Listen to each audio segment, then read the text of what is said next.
मैं सबका भाषण सुन रहा था। प्रियंका ने बात की, हुडा जी ने बात की, शैलजा जी ने बात की, और हर भाषण में सम्मान शब्द का प्रयोग किया गया। सम्मान जरूरी है और सबकी रिस्पेक्ट होनी चाहिए, सही बात।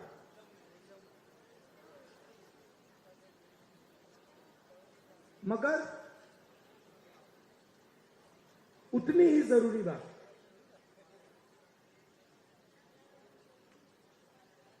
जेब में, हमारे लोगों के जेब में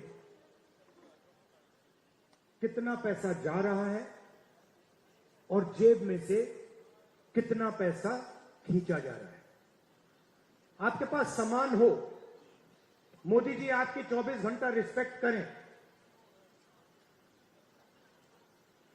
मगर 24 घंटा आपके जेब में से पैसा निकलता जाए और आपके जेब में पैसा ना आए तो सम्मान हो सकता है मगर भूखे मर जाएंगे।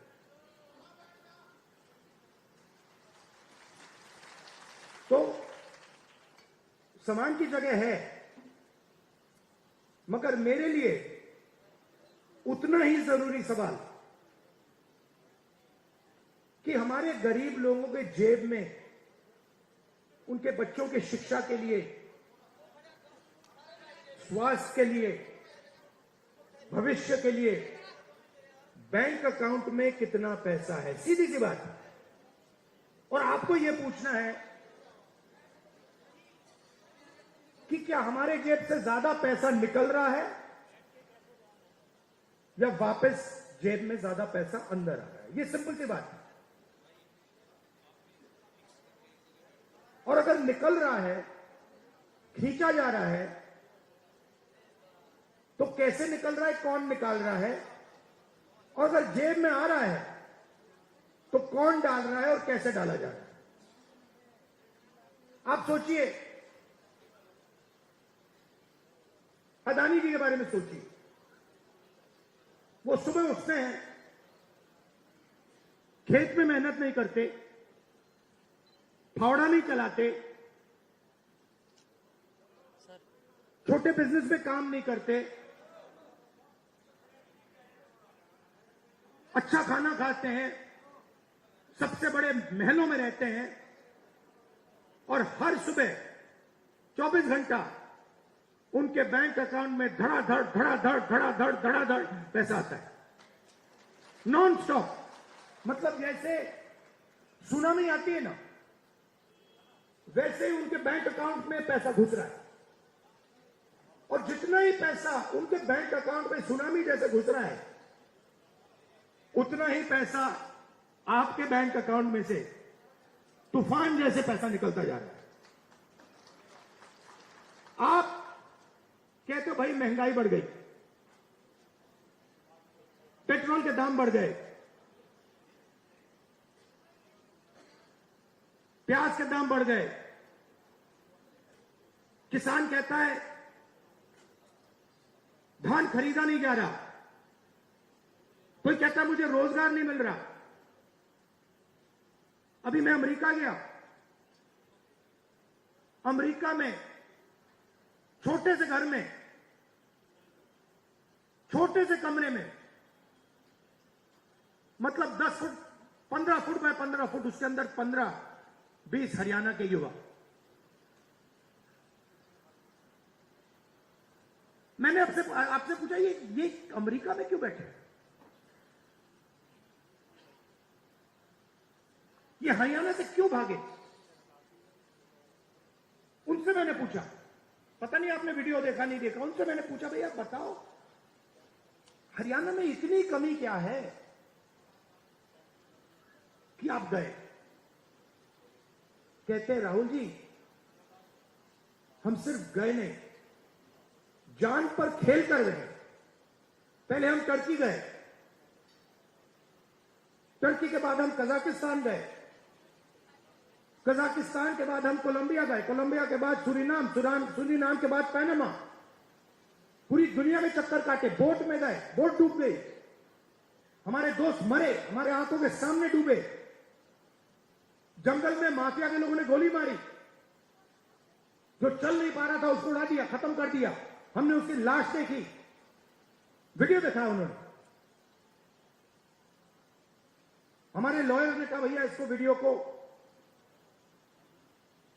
आप न मत दिखा देना। वहां पे एक साथ खाना पका रहे हैं। एक मुझे कहता है राहुल जी मैं ट्रेलर में रहता हूं, हर रोज कोई ना कोई आकर मुझे पीट देता है, हर रोज कोई ना कोई आकर मुझे पीट देता है। वो ड्रग्स लेते हैं और रात को आकर मुझे मारते हैं। दूसरा कहता है भाई राहुल जी मेरा एक्सीडेंट हो गया, मेरा पूरा पेट बाहर निकल गया, मैं चल नहीं पाता हूं। उन्होंने मुझे कहा जाके हमारे परिवार से मिलिए। मैंने कहा क्यों? कहते हैं राहुल जी हम इनको 10 साल के लिए नहीं मिल पाएंगे। 10 साल के लिए हम ना अपने माता, ना अपने पिता, ना अपने बच्चों को देख पाएंगे, क्योंकि अगर हम वापस गए तो वापस अमेरिका नहीं आ पाएंगे। मैंने पूछा कितने पैसे लगे, मतलब जेब से कितना पैसा निकला रोजगार ढूंढने के लिए? कहते 50 लाख रुपए लगे। मैंने कहा कहां से आए? आधे कहते खेत बेचकर, दूसरे कहते लोन लिया। लोन किस रेट पे लिया?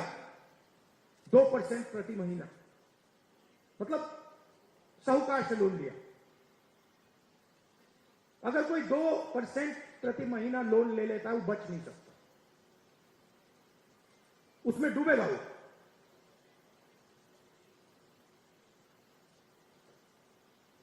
$50 लाख रुपए उनके जेब में से छीने गए क्योंकि हरियाणा उनको रोजगार नहीं दे सकता।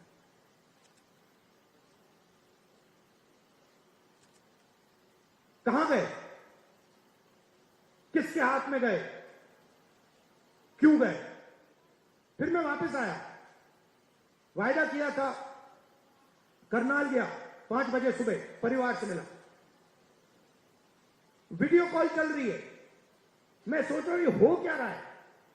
एक तरफ अमेरिका में डैलस में 20-25 युवा, हिंदुस्तान का फ्यूचर वहां बैठा हुआ है, इस तरफ माताएं, बहनें, बेटे, हम बातचीत करने। मैं परिवार से बोल रहा हूं और बात करते हुए एक छोटा सा लड़का देव दौड़ता हुआ कंप्यूटर के पास जाता है, कंप्यूटर को ऐसे पढ़ता है, पकड़ता है, चिल्लाता है पापा पापा पापा पापा वापस आओ। पापा मुस्कुरा रहा है। मैंने देखा ये मुस्कुराना नहीं चाहता, ये रोना चाहता है, मगर इसको अपने बेटे के सामने मुस्कुराना पड़ रहा है। क्यों? क्योंकि उसके जेब में से हर रोज पैसा निकाला जाता है। उसे कहा जाता है महंगाई है। क्यों है? क्योंकि अंबानी और अदानी जैसे लोग हिंदुस्तान के किसानों से, मजदूरों से उनका हक छीनते हैं, उनकी कमाई का पैसा छीनते हैं। हर रोज होता है। नया कानून बनता है, कहा जाता है किसान के लिए कानून बनाए गए। किसान के लिए अगर कानून बनाए गए हैं तो हिंदुस्तान के सारे किसान सड़क पे क्यों आए? क्योंकि किसान जानता है कि हमारे जेब में से एक और तरीके से अब पैसा छीना जाएगा। जमीन ले लेते हैं। भाइयों आप एक बात समझो, आप एक दुनिया में हो जहां आप जमीन खरीदते हो। अगर आपको जमीन चाहिए, आप किसी और के पास जाते हो, कहते हो भैया मुझे जमीन चाहिए, वो आपसे कहता है ये 50 लाख की जमीन है, 50 लाख रुपए दो, 1 करोड़ रुपए दो, मैं आपको जमीन दूंगा। ये नॉर्मल होता है, हिंदुस्तान के हर नागरिक के साथ होता है। ये अंबानी अदानी के साथ नहीं होता। अदानी कहता है मोदी जी से, मोदी जी मुझे ये जमीन अच्छी लग रही है, कोई पेमेंट की जरूरत नहीं। हिंदुस्तान के किसान को परे कर दिया जाता है। नया शब्द विकास। विकास के लिए जमीन चाहिए। किसकी जमीन? गरीबों की जमीन, किसानों की जमीन, अमीरों की जमीन नहीं चाहिए विकास के लिए। मतलब अदानी जी से 1 एकड़ कभी नहीं लिया गया विकास के लिए। अंबानी से 1 एकड़ नहीं लिया गया विकास के लिए। हिंदुस्तान के किसानों से रोज विकास के लिए जमीन ली जाएगी। खेत खत्म हो गए, धान नहीं खरीदा जाता, सही रेट नहीं मिलता, फिर आप भगते हो सेना की ओर। आप कहते हो चलो यहां काम नहीं हुआ, चलो आर्मी में जाते हैं, बॉर्डर पे खड़े हो जाएंगे, देशभक्ति की आग है उसे जलाएंगे और वहां खड़े हो जाएंगे। फिर मोदी जी कहते हैं नहीं भैया, वहां से भी हम आपके जेब में से चोरी करेंगे। ये अग्निवीर स्कीम नहीं है, ये गलतफहमी में मत रहिए। ये जवानों की पेंशन चोरी करने का तरीका है। सीधी सी बात है। जो नॉर्मल जवान होता है उसे पेंशन दी जाएगी, पूरी जिंदगी उसे पेंशन दी जाएगी। जिसको अग्निवीर नाम दिया है उसे पेंशन नहीं मिलेगी। मतलब अग्निवीर से उसके जेब से पैसा छीना गया है। कहां गया? अदानी जी के जेब। आप देखिए बड़ी बड़ी उनकी जाइए, वेबसाइट पे जाइए, Adani defence, Adani defence Israel की कंपनी है, अमेरिका की कंपनी है, उसमें अदानी को लेना देना नहीं है। इजराइल की कंपनी हथियार बनाती है, उस पे अदानी का लेबल लगता है। कारतूस बनाती है, ड्रोन बनाती है, उस पे लेबल लगता है अदानी। और हिंदुस्तान की सेना अदानी से खरीदती है, मार्जिन अदानी बनाता है, उसका आधा राजनीतिक दल को मिल जाता है, मोदी जी की मार्केटिंग में चला जाता है। तो सम्मान बहुत जरूरी है, मगर पैसे के बिना सम्मान मिल ही नहीं सकता।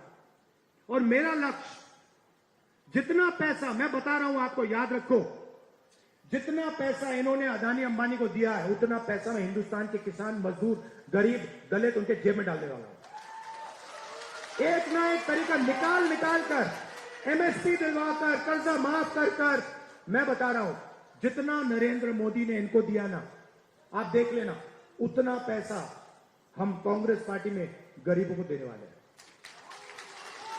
सिंपल सी बात है, सिंपल सी बात है। आपके जेब में से कितना निकल रहा है और जेब में कितना जा रहा है। लोकसभा चुनाव में हमने बात कही, मैं आपको बताऊं मजे की बात। हमने कहा कि हम चाहते हैं कि हिंदुस्तान के हर गरीब महिला के बैंक अकाउंट में 1 लाख रुपए डालना है। वो सारे एक्सपर्ट खड़े हो गए, मैं बता रहा हूं आपको, सारे एक्सपर्ट खड़े हो गए, नहीं नहीं नहीं नहीं नहीं नहीं, नहीं हो सकता, करा नहीं जा सकता, ऐसे नहीं होता।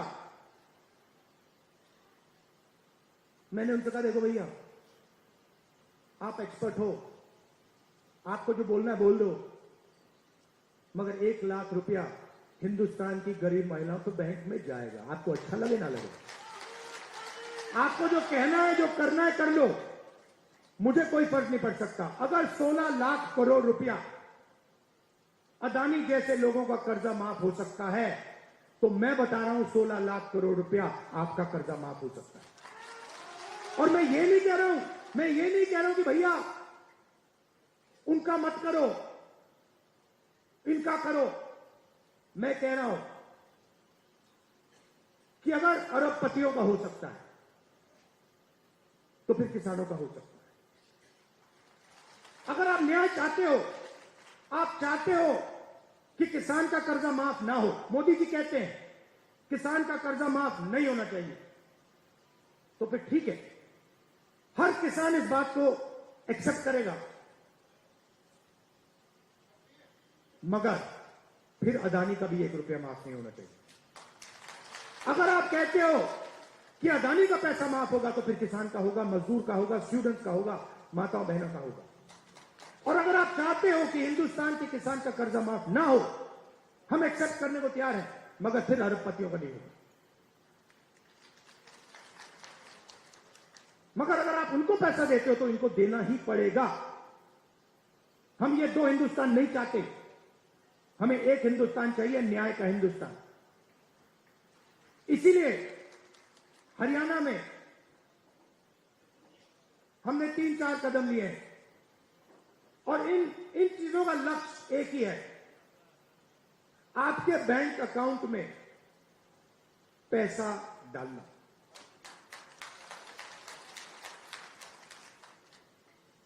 सबसे पहले महिला शक्ति योजना 2000 रुपए हर महीने महिलाओं के बैंक अकाउंट में।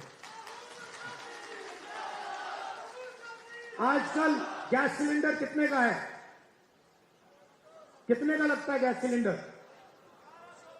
1200, 700 रुपए, मतलब 500 रुपए का गैस सिलेंडर लगेगा, 700 रुपए आपके बचेंगे, जेब में 700 रुपए जाएंगे। सामाजिक सुरक्षा जो ओल्ड पेंशन स्कीम है उसको हम फिर से लागू करेंगे और 6000 रुपए हर महीने के विधवाओं को, बुजुर्ग लोगों को और डिसेबल्ड लोगों के बैंक अकाउंट में जाएगा। युवाओं के लिए सरकार में 2 लाख खाली रोजगार, 2 लाख पोजीशन, मतलब 2 लाख लोगों के जेब में से नरेंद्र मोदी जी ने पैसा काट रखा है। 2 लाख युवाओं को हम वो सरकारी पोजीशन देने जा रहे हैं और सबको, हर जात को, सब लोगों को न्याय के साथ, रिस्पेक्ट के साथ ये 2 लाख पोजीशन दी जाएंगी। सीधा आपके जेब में पैसा जाएगा हर महीने बैंक अकाउंट पे। किसान को गारंटीड एमएसपी हरियाणा में, और जो अभी आपका धान नहीं खरीदा जा रहा है, चुनाव खत्म होते ही, कांग्रेस की सरकार आते ही आपके बैंक अकाउंट में धान के लिए पैसा जाना शुरू हो जाएगा। 100 गज के प्लॉट 3.5 लाख रुपए, 2 बेडरूम के मकान के लिए गरीब लोगों के लिए हम देने जा रहे हैं। 300 यूनिट फ्री बिजली और 25 लाख रुपए हेल्थ इंश्योरेंस के लिए हरियाणा की सरकार हरियाणा के गरीब लोगों को देगी। ये देखिए, और आखिरी बात, जो सबसे जरूरी बात, जाति जनगणना। मुझे यह पता लगाना है कि इस देश में कौन से जात के कितने लोग हैं। आप देखिए, आज दिल्ली की सरकार देखिए, 90 अफसर हिंदुस्तान की सरकार चलाते हैं। ओबीसी की आबादी कम से कम 50%, दलित की आबादी 15%, आदिवासी 8%, माइनॉरिटी 15%, उसको आप जोड़ेंगे 90% हो जाता है। 90 अफसर में से जो हिंदुस्तान के बजट को बांटते हैं, सब निर्णय लेते हैं, जो हमें आके कहते हैं कि भैया नहीं, गरीबों को पैसा नहीं दिया जा सकता, नहीं किसानों का कर्जा माफ नहीं किया जा सकता, नहीं बीमा का पैसा नहीं, एकदम नहीं दिया जा सकता, वही लोग 90 में से 3 ओबीसी वर्ग के हैं। आबादी 50%, 90 में से 3, और 5% बजट का निर्णय वो लेते हैं, और पीछे छोटे छोटे कमरों में उनको बंद कर रखा है।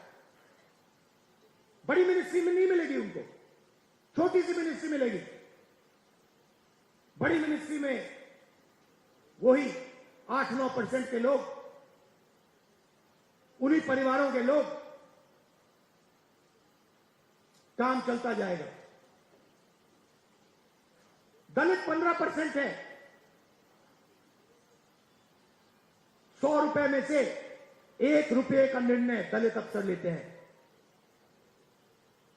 15% आबादी, और अगर हिंदुस्तान की सरकार 100 रुपए खर्च करती है तो 1 रुपया दलित अफसर निर्णय लेता है।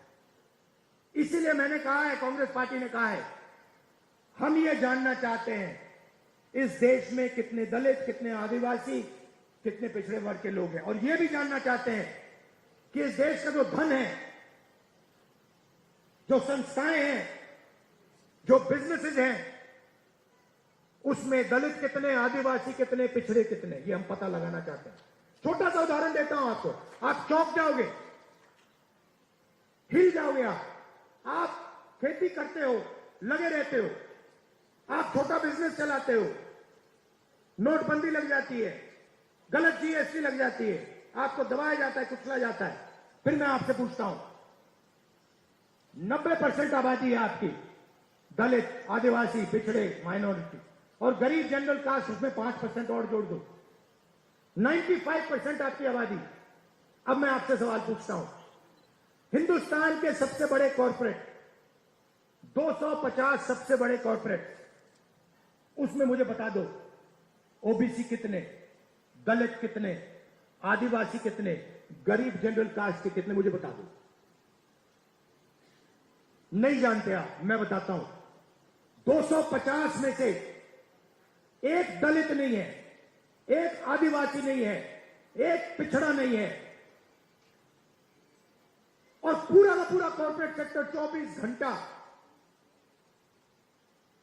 कानून बनवाता है। उसमें आपका कोई है ही नहीं। एक दलित नहीं है, एक आदिवासी नहीं है, एक पिछड़ा नहीं है। आपका काम मजदूरी करना, कॉन्ट्रैक्ट पे काम लेना, अमेरिका भागना, और उनका काम काले कानून, किसान कानून बनाना। यही हो रहा है।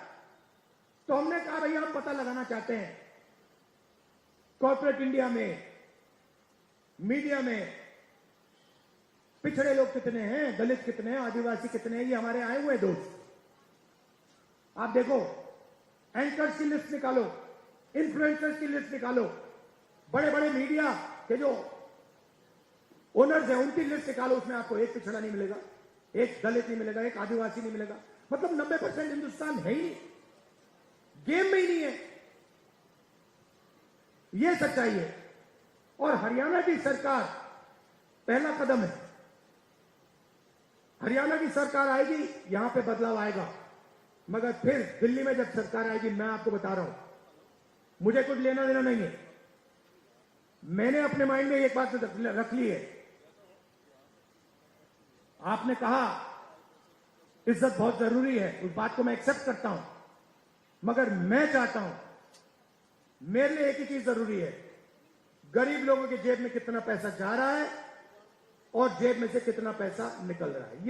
ये मेरा इक्वेशन है, और इसको मैं छोड़ने वाला नहीं हूं। जहां भी मुझे मौका मिला ना, जहां भी मुझे मौका मिला, जो इस देश को चलाते हैं, किसान, मजदूर, गरीब लोग हाथों से चलाते हैं, खून पसीना देकर चलाते हैं, जहां भी मुझे दिखाओ उनके बैंक अकाउंट में पैसा डालो।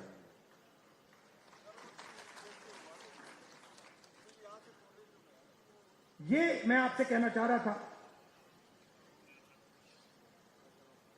मैंने आपको धान की बात बताई कि जैसे ही हमारी सरकार चुनी जाएगी, वैसे ही धान का पैसा आपके बैंक अकाउंट में आना शुरू हो जाएगा।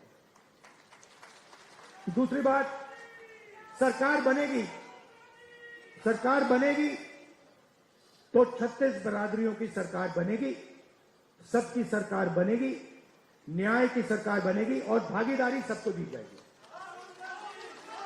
और आखिरी बात, ये जो बीच में इंडिपेंडेंट पार्टी आ रखी हैं, छोटी छोटी पार्टियां हैं, ये सब बीजेपी की पार्टी है। इनका रिमोट कंट्रोल इनके हाथ में है।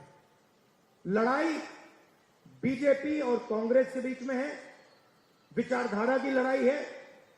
एक तरफ न्याय, दूसरी तरफ अन्याय, एक तरफ किसानों का हित, गरीबों का हित, मजदूरों का हित, और दूसरी तरफ अदानी जी और अंबानी जी जैसे लोगों का फायदा। ये मोदी जी की सरकार नहीं है, ये अदानी जी की सरकार है, ये बात याद रखिए। और हरियाणा में अदानी जी जैसे लोगों की सरकार नहीं चाहिए। किसानों की, मजदूरों की, गरीबों की सरकार चाहिए। जब भी आपको मेरी जरूरत हो,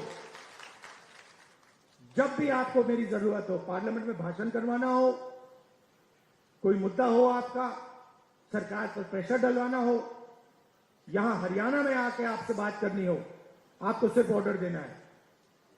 आपको कहना है राहुल इधर आओ, मैं हाजिर हो जाऊंगा। आप सबका दिल से बहुत बहुत धन्यवाद, नमस्कार, जय हिंद। और कांग्रेस के कार्यकर्ता, नॉर्मली क्या होता है, आमतौर से क्या होता है, बब्बर शेर अकेले दिखते हैं। जंगल में एक बब्बर शेर दिखता है, एक शेर दिखता है। यहां पे हजारों हमारे शेर आए हुए हैं, एक साथ बाहर जाकर निकलो, बीजेपी को यहां पे हराओ। धन्यवाद, जय हिंद, नमस्कार।